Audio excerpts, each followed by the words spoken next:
Ladies and gentlemen, the Great Southwest Radio Theater Project is on the air.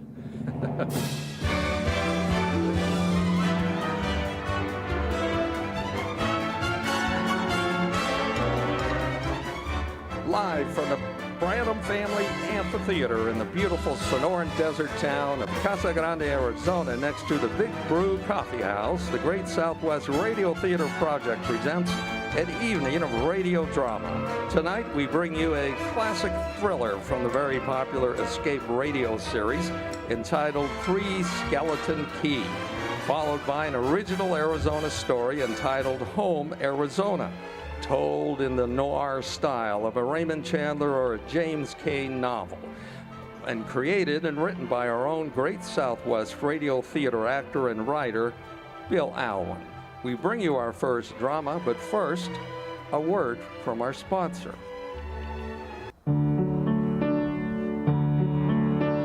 Dream girl, beautiful luster cream girl.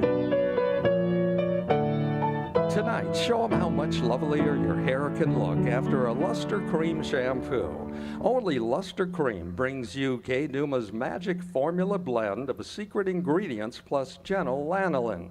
Gives loveliness to lather even in hardest water. Glamorizes your hair even as you wash it. Luster Cream, not a soap, not a liquid, but a dainty cream shampoo.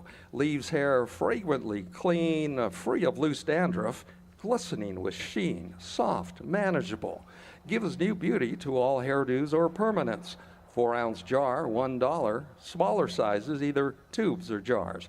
Tonight, try Luster Cream Shampoo and be a Dream girl, beautiful luster cream girl. You owe your crowning glory to Luster Cream Shampoo.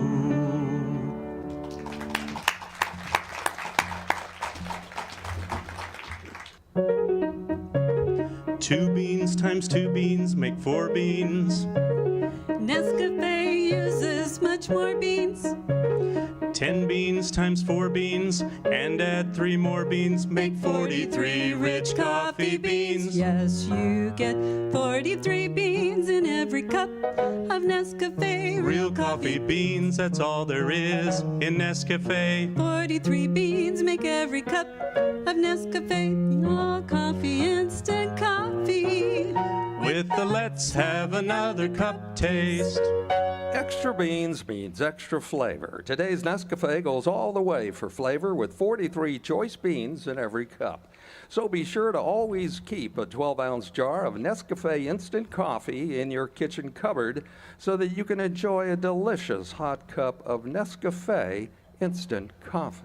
Yes, you get 43 beans in every cup of Nescafe. Real coffee beans, that's all there is in Nescafe. 43 beans make every cup of Nescafe the all coffee instant coffee. With the let's have another cup taste.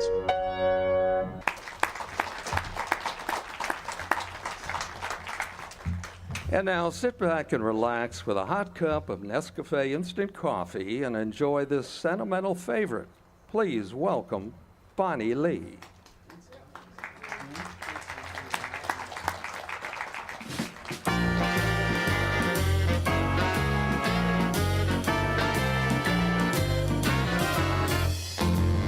Gonna take a sentimental journey. Gonna set my heart at ease. Gonna make a sentimental journey to renew old memories. Got my bag, got my reservation. Spent each time I could afford. Like a child in wild anticipation. Long to hear that all aboard. 7, that's the time we leave at 7. I'll be waiting up for heaven. Counting every mile of railroad track that takes me back. Never thought my heart could be so yearning. When did I decide to roam? Gone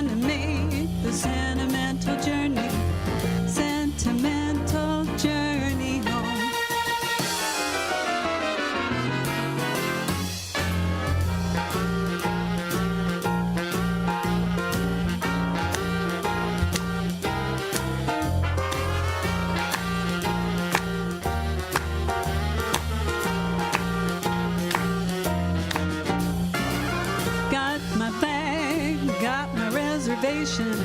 Spent each dime I could afford. Like a child in wild anticipation, long to hear that all aboard. 7, that's the time we leave at 7. I'll be waiting up for heaven, counting every mile a railroad track that takes me back. Never thought my heart could be so yearning. Why did I decide to roam? Gonna take the sentimental journey home. Sentimental journey home.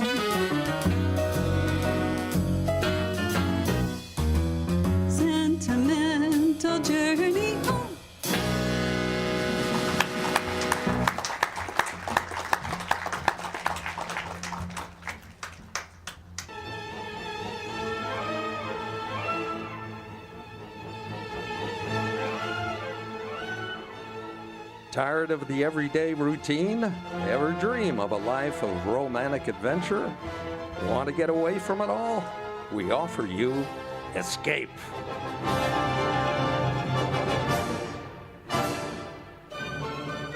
Escape, designed to free you from the four walls of today for a half hour of high adventure.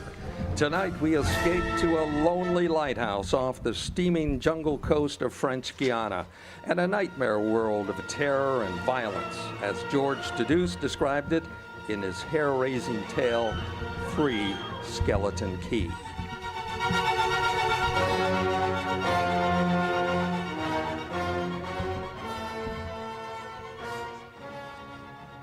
Picture this place.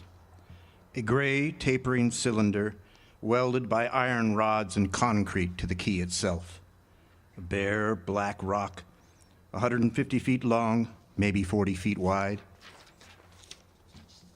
That's at low tide.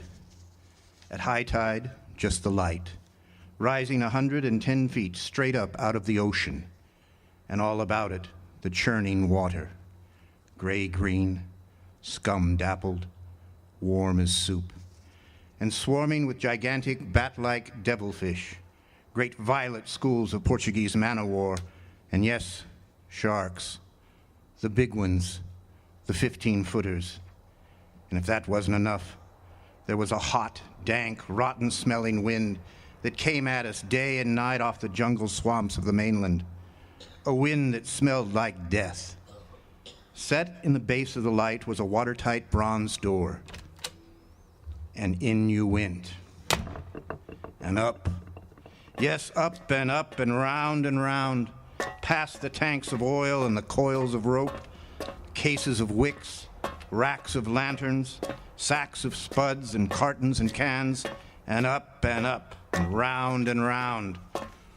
Over the light storeroom was the food storeroom, and over the food storeroom was the bunk room where the three of us slept. And over the bunk room was the living and cooking room, and over the living and cooking room was the light. She was a beauty, balanced like a ballerina on the glistening steel axle of her rotary mechanism. At night, you'd lie there on the stone deck of the gallery with the light revolving smoothly and quietly over your head, easing her bright white eye 360 degrees around the horizon. You'd lie there watching to see that the feeders kept working and everything ran right. It wouldn't be bad. The other two fellows snoring in their sacks 2 levels down. You'd smoke your pipe to kill the stink of the wind. It wouldn't be bad. Now, about those other two, Louis and Auguste. What a pair. Louis, he was head man, was a big fellow from the Basque country. Black beard and little hard black eyes and a pair of arms, that's all I tell you. Those arms were as big around as my legs. Yes, head man he was, and what word he let go was law. Silent fellow, and although I spent my first 2 weeks trying to strike up a real conversation, the most I ever got out of him was... I took up this profession because I don't like people. They talk too much. It's quiet work and light tending. Let's keep it that way. You're getting to be as bad as a ghost. I thought maybe for once they'd send me somebody who could keep his mouth shut. That was Louis. And when he accused me of becoming like Auguste, well, I quieted down because Auguste was the talkingest man I'd ever met. The talkingest and the ugliest. He was hunchbacked, stood 4 feet high, had red hair and big blue eyes.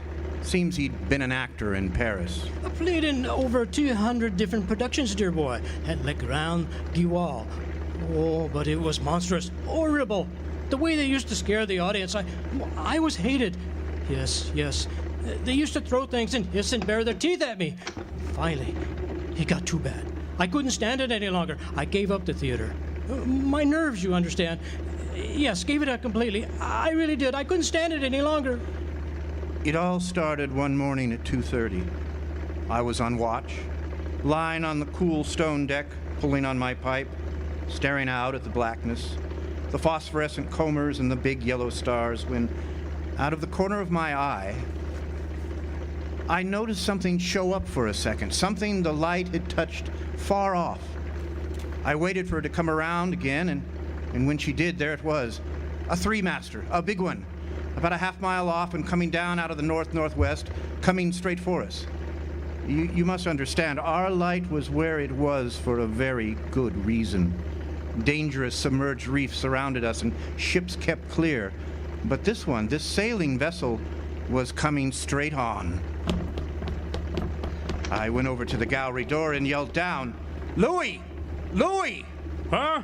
What is it? Ship headed for the reefs!" I'm coming right up. I had glasses out now. I couldn't read her name, but I could see her quite plainly. All sails set, the foam creaming away under her bow, her beautiful lines. A Dutch ship, I guessed her, but why didn't she turn? Every time it passed, our light hit her with the glare of day. Ship? Where? North, northwest. The light will touch her in a moment. There. Well, can't she see us? Now look at her. She just keeps coming on. Oh, those squareheads. What is it? What is it? Watch. North, northwest. I know what this is. What? The Dutchman. The Flying Dutchman. We did a play about her once. Oh, what a performance. You ghastly galleon, hag-ridden, curse-driven, must on and on. Shut up, will you? She's luffing. Yes. It's a sloppy way to come about. She's derelict, that's it. Derelict? Abandoned. Crew left her for some reason for another, but instead of sinking, she's gone on, running before every wind. Well, she'll not run long. Not with these reefs to break her up. A beautiful ship. Now why would men leave a beautiful ship like that? She didn't ram us, although we all expected it. But as we waited for the crash, she luffed again, caught some odd gust and went about. We watched her the rest of those black hours, heeling and rocking, pushed and pulled by every stray wind, every freak current, and watched her until the dawn came, till the sea turned from black to pearly gray, and on she came again, heading for us. We all had our glasses trained on her now. Auguste, you can kill the light. Oui, mon capitaine. She doesn't look so good by daylight. Think she'll ground this time? I say, do you think she'll ground this time? This is impossible. Absolutely impossible. What? Here, you take my glasses. They're better than yours. All right. What is it you're so... I had to focus, and then my breath froze in my throat. The decks were swarming with a dark brown carpet that looked like a gigantic fungus, but undulating. And on the mast and yards, the guys and all were hundreds, no thousands, no I don't know, an inestimable number of tremendous rats. See them? Yes, I see them. Now we know why she's derelict. Yes, now we know. What are you two doing? Give me a look. Yes, give him the glasses. Here, take a look, Chatterbox, to give you something to talk about. She's still heading for us. Yes. No. If she's going to turn, she better turn soon. Suppose she doesn't. You mean suppose she piles up on the quay? It's low tide. Yes, it is. Well, where's all the conversation, Auguste, huh? Here, you want the glasses again? No. You want another look? Go away. She's still coming on. Turn, will you? Turn, I say. I pray you turn. Cracked up. Sacre bleu. The rats, look. On the water. Like the carpet. They're swimming. Sure they're swimming. Well, those are ship's rats. But they're swimming for the rocks. The door below. It's open. Well, come on. Down we went, racing down the stone stairs, taking them 3 and 4 at a time. Scared? You bet we were scared. Auguste, you get the windows. Maybe they can climb. We don't know. We manquent of it down. But hurry. Look. You see them? No. Oh, yes, I do. Up at the other end of the rock.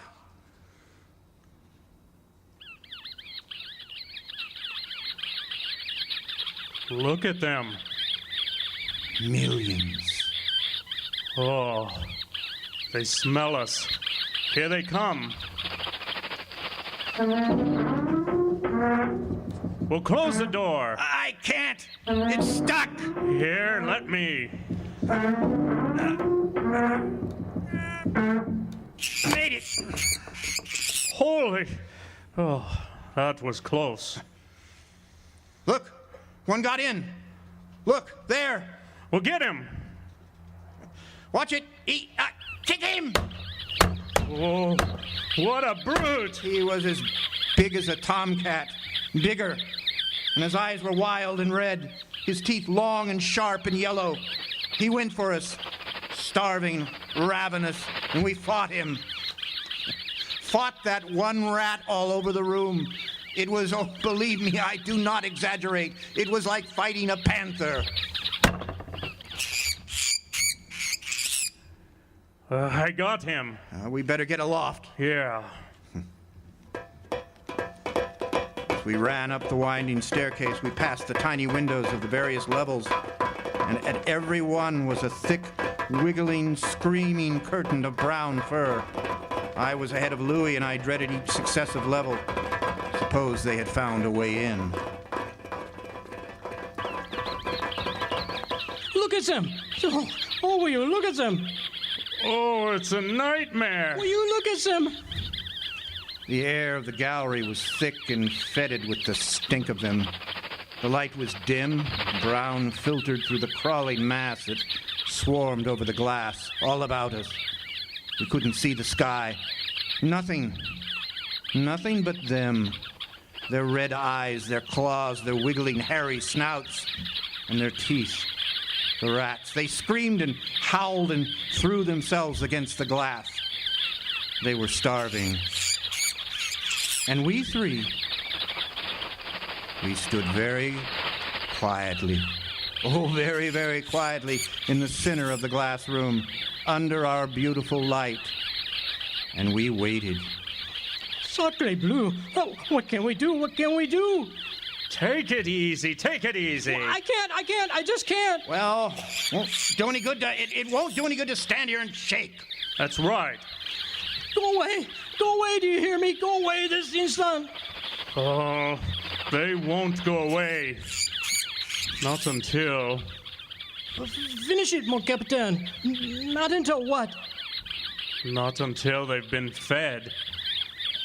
You can take just so much horror and then you get used to it. And they were interesting to watch, you know. They couldn't understand the glass. They could see us and they could rush at us, but that thin, invisible barrier held them off, stopped them. From time to time, we caught a glimpse of the rocks below. There were more rats down there, swarming brown velvet in the bright tropical sunlight. And then the tide began to rise. If only it drowned some of them. Ship's rats don't drown. No, monsieur. You cannot drown one of them. They're all climbing up the tower. This bunch around us is getting thicker. Yeah.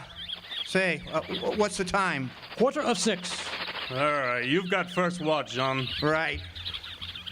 Wake me at 10. I will. All right, come along, Auguste. It was getting dark. One side of the room was lit a soft filtered red. Sunset through the rats. Oh, it was very pretty. I set the wicks, checked my fuel, and then lit the lamp.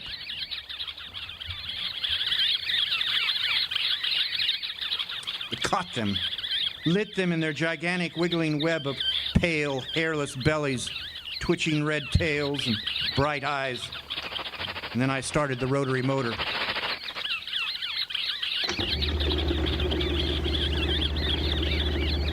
The light drove them mad. As she swung slowly and smoothly about, she blinded them in the fierce stabbing bar of light, moving continually about, ever turning, ever touching, ever moving around and around. And they, twitching and shuddering, eyes flaming when they were struck by the light, the bright light moving behind on the dark side of the room. So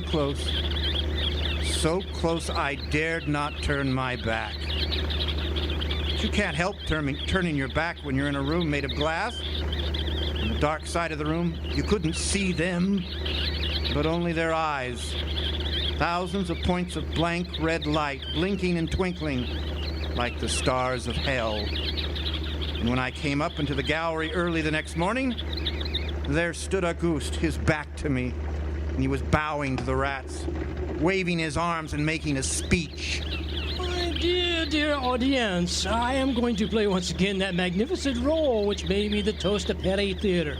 Play Larete, the evil genius of the medieval underworld. I am he who did guide the dark soul of De Rochelle into the nether parts. Oh, do not be frightened, little children. I will not hurt you much. He kept turning. I stood staring at him, horror-struck, but he didn't notice me. The man had gone mad. He kept turning, telling his stories to all the rats, leaving no one out. Auguste! Auguste! Ah, another one. Hey, late comer. Take a seat on the aisle, dear patron. Auguste, stop it! Stop it! Gingeray, the blood-stained monster, was my partner in iniquity. Together, we disemboweled over 400 little children, leaving their warm, blood-spattered... But he didn't stop. He went on bowing and scraping to the rats, his big blue eyes rolling and winking, his wild red hair waving about him. I grabbed him by the arms and slapped his face. He looked at me like a child, and then his face screwed up. He looked as though he were about to cry. Go below! Go on! Oh, very well, then. Later, my dear audience. Later. Matinee today. Sure, he was crazy. But I guess we all were. A few hours later, he came back up and caught Louis and me teasing the rats. Yes, I know, it sounds horrible, but it was fun. We'd get right up against the glass and make faces at them, drove them crazy. They would scratch away trying to get at our eyes. Louis was even cuter about it. He put a piece of bread out of his pocket and pressed it against the glass. The rats would scramble into a solid ball, biting each other, clustering like grapes. And from time to time, a whole knot of them would slip and fall the 110 feet to the surf below. Look at the sharks. Ah, they're eating them. Those sharks are our friends. Ah, here, I'll get another bunch together. Here, my beauties. Oh, that's it. Pile up. Kill each other, eh?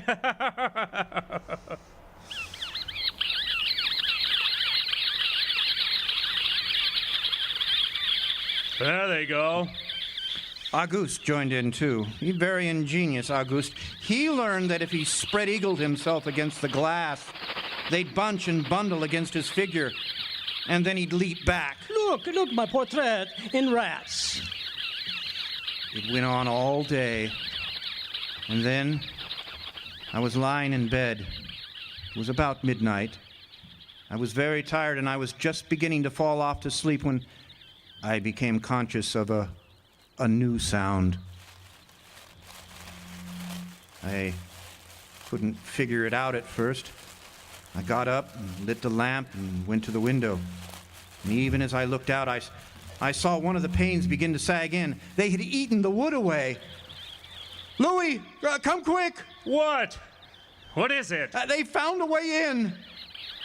I held the glass with my hand. Now they were all going crazy, and assured of the success of this maneuver, were all nibbling away at the wood. Louis ran below and then returned with a large sheet of tin. We spread it against the window and hammered it into place, and even as we did so, we felt the heavy bodies thudding against the other side as the window gave way. There. That ought to hold. If it doesn't, we're done for. Rats can't eat tin? No, they can't. What was that? I don't know. It came from below. The storeroom window. They're in. Drop the trap. Right.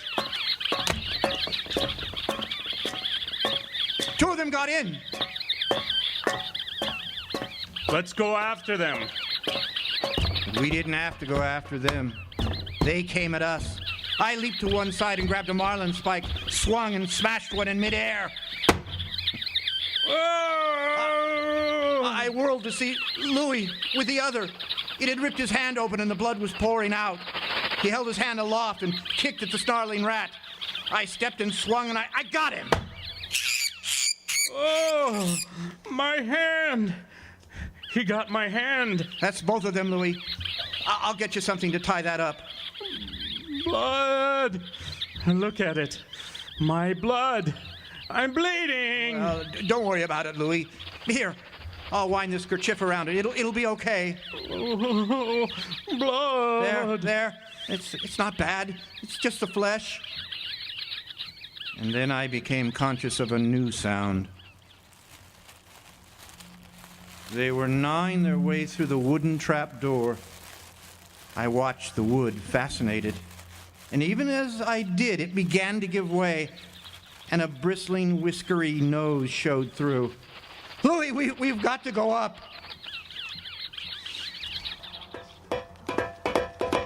The next level was the living quarters and kitchen. I slammed the trap door, but it too was made of wood. Oh, my blood. What are we going to do? I don't know. They'll be through this one in a minute. The gallery. The trap door in the gallery is metal. Good. Come on.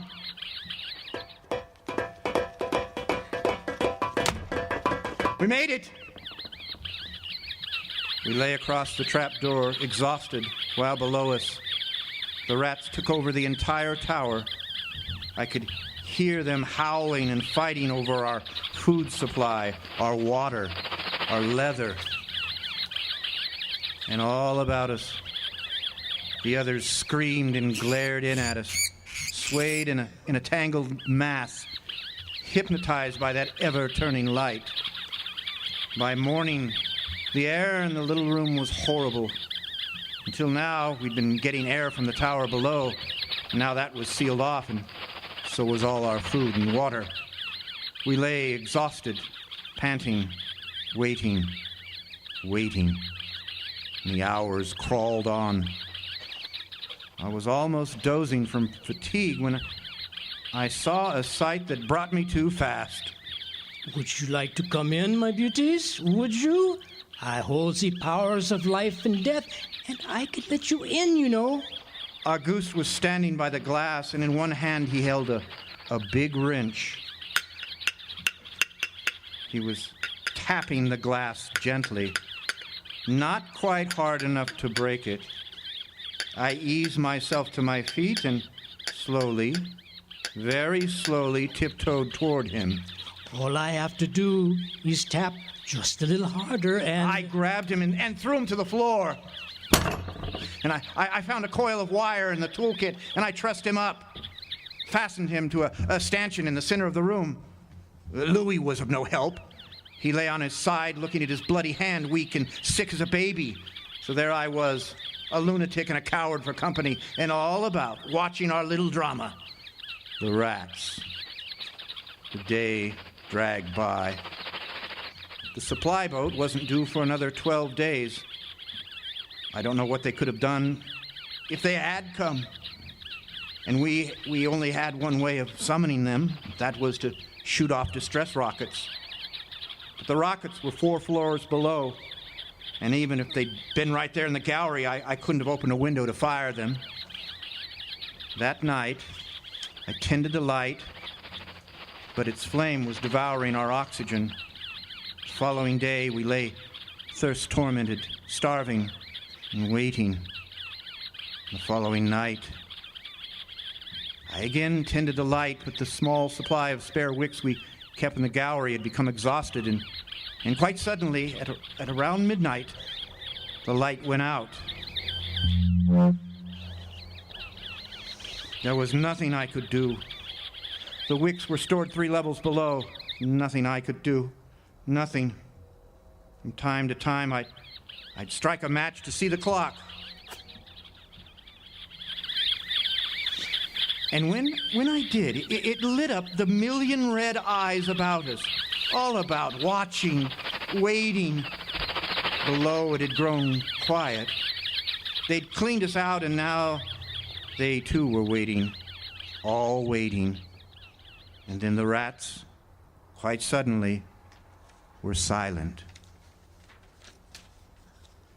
And then I heard it.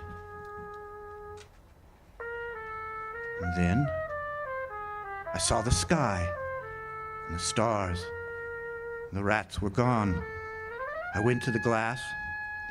Out there on the water, a small freighter, a banana boat, showing a few lights, came softly and innocently towards us. Our light was out. They didn't know. I wanted to open the windows to call out to them, to warn them somehow. But I was afraid. What if the rats were hiding from me, tricking me? So I waited.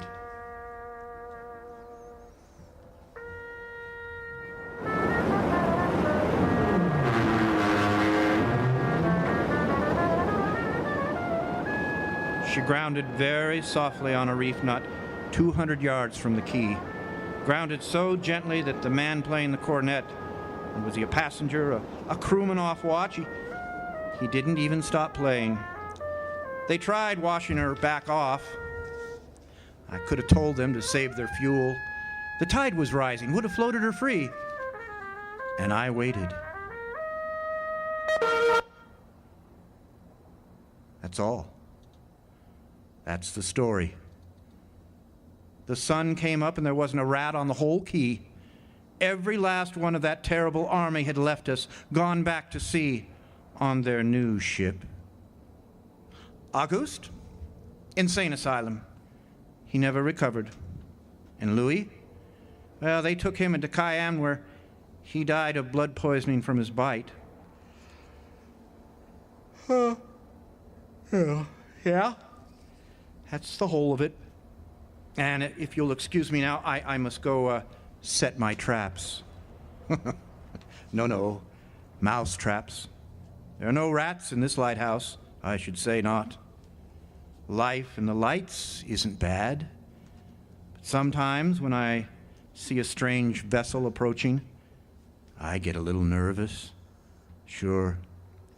Somewhere on the seas, there's a little banana boat without a crew. That is, without a human crew.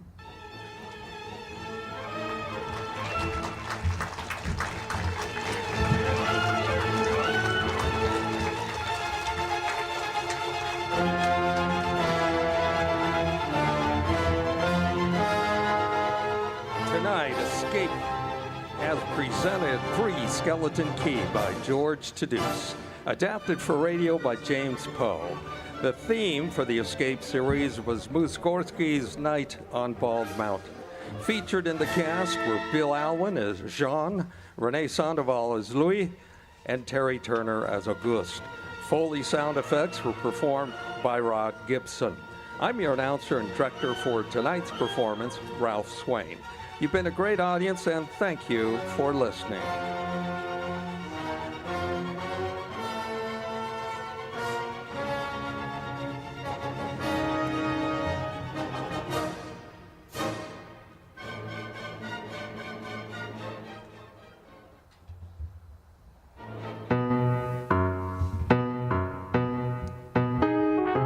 A-doodly-dot-dot, a-doodly-dot.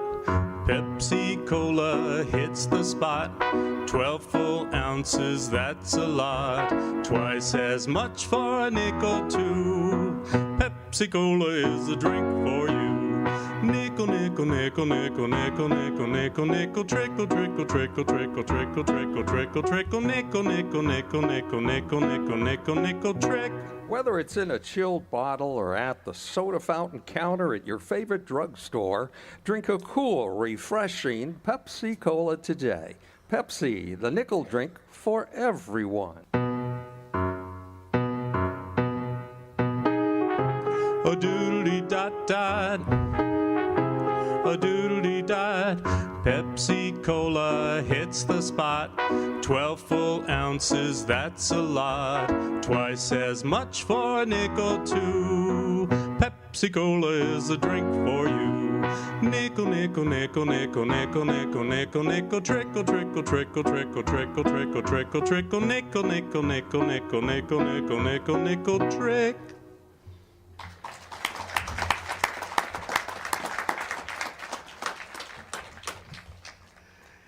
I got my Social Security now, and it's a good deal, by cracky. That's right. Social Security provides you insurance protection with benefits you'll get when you retire at age 65, or when you reach 50 if you're totally or permanently disabled. Social Security also provides family survivor benefits for a serviceman's widow and minor children. If you're a military service member, it's important for you to learn how many years of service you will need to qualify for a second retirement check. Men can collect Social Security at age 65, but women are eligible at age 62. Have you investigated your Social Security benefits? Thank you, FDR. It's a good deal from a new deal.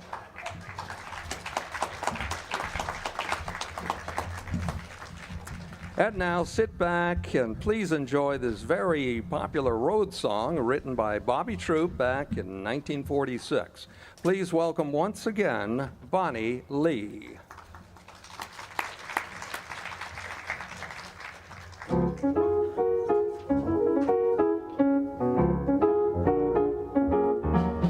If you ever plan to motor west, travel my way, take the highway, that's the best. Get your kicks on Route 66. It winds from Chicago to LA. More than 2,000 miles all the way. Get your kicks on Route 66. Now you come through St. Louis, Joplin, Missouri, and Oklahoma City looks mighty pretty. You'll see Amarillo and Gallup, New Mexico. Flagstaff, Arizona, don't forget Winona, Kingman, Barstow, San Bernardino. Now would you get hip to this timely tip? When you make that California trip, get your kicks on Route 66. If you ever plan to motor west, travel my way, take the highway, that's the best. Get your kicks on Route 66. It winds from Chicago to LA. More